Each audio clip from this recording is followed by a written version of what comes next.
the motion picture you are about to see won't entertain you. That is not our objective. I hope it will impress you, that its message will have a lasting effect. The scenes you will see are starkly real.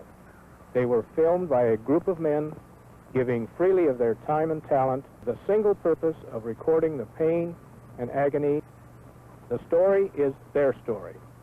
It tells of their thoughts and their reactions as they worked side by side at these scenes of needless death and injury. We were forewarned of what we could expect to see. Then it was time to go. A feeling of apprehension swept through each of us. But overshadowing all was the solemn determination to try somehow to help prevent these senseless tragedies. In the beginning, the scene over the hood of our patrol car didn't look any different from what any of us see through the windshield of our family car. It moved another 100 feet closer to potential tragedy. Tragedy of the kind we would soon photograph. I sat and wondered how bad it was. Could I stand the ordeal? Could I do what I was there to do? And then we were there. Immediately, impressions crowded in upon me. I heard a voice in the crowd, and there was the victim, bleeding and in pain.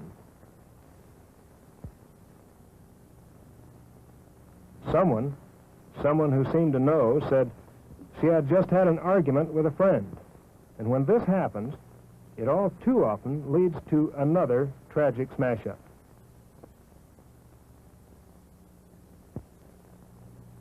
I wondered, too, how much blood one person could lose and still live. The coming of dawn didn't bring relief I inevitably hoped for.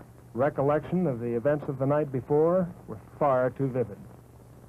In this one, a man made his final mistake. I came away from this job with a heightened awareness, dear God, help us all. We may be saved from the final consequences of our own folly.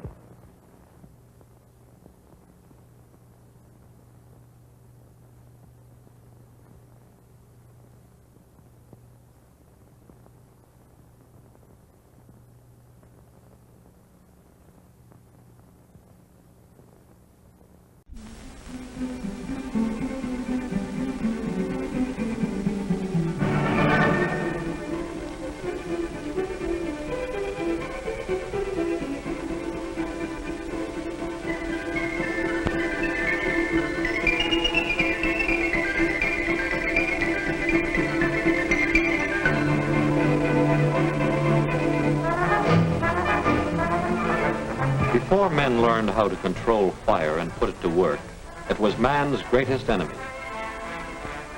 In much the same way, your emotions can be your own greatest enemy.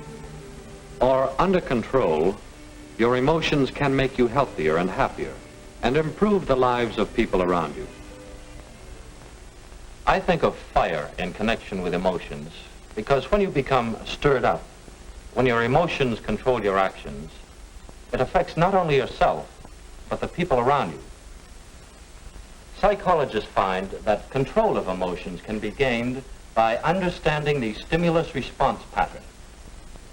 When you have certain experiences, you respond with various emotions. Stimulus response. Just as this sort of stimulus produces this sort of involuntary muscular response. Well, that's a rather simplified suggestion of a complex mental process, but you get the idea. Cause, effect. Nature endows us at birth with three general patterns of emotional response. Rage is the response to the primary stimulus of thwarting, something interfering with our behavior, our actions. Fear is the response to loud noises or loss of support. And the emotional response to love is usually the result of a show of affection or favors.